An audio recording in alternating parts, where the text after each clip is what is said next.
Serangan bom bunuh diri yang terjadi secara beruntun di Surabaya tidak membuat takut wisatawan untuk berkunjung ke Indonesia, khususnya di Bali. Bahkan mereka menyerukan untuk bersatu melawan teroris.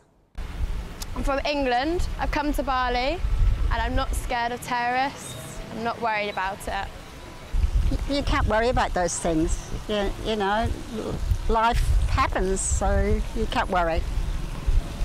You can't worry. Enjoy.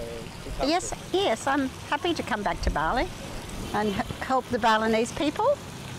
Yes, because Balinese people are very good people, very friendly. Yes, well, as they say all over the world, you must stand and be as one and be together, and don't let terrorism beat you. And yeah. Oh yang beneran. Oke.